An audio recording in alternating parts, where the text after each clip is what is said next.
Not sure which programming workshops you should attend? Then this video is for you. Since we have students with such a large range of programming abilities, from total beginners to seasoned programmers, we've divided the workshop into a number of streams.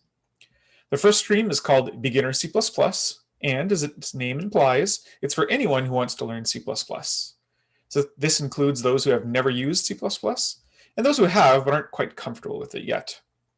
The workshops will include live exercises that anyone with a web browser can do. Even if you're kind of scared to try this type of coding, I'd recommend that you try at least the first session because it might be a lot easier than you think. Our next stream is Arduino C++. This thing that controls your Elegoo robot is an Arduino mini computer. Think of it as a simpler version of FRC's RoboRio. This stream will build on the Beginner C++ workshops to let you control your Elegoo robot. You'll be able to develop the code either in the Arduino IDE, that's if you've got a Windows, Mac, or Linux computer, or online if all you have is a Chromebook, or if you just prefer to work online. If you decide that C++ isn't your thing, the Arduino software does include an add-on that lets you program using blocks instead of text. It's like Scratch if you've ever seen that before.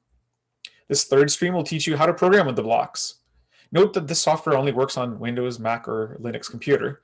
But that said, if you really want to do block programming on a Chromebook, Tinkercad Circuits does have a block programming interface, and this is an online program.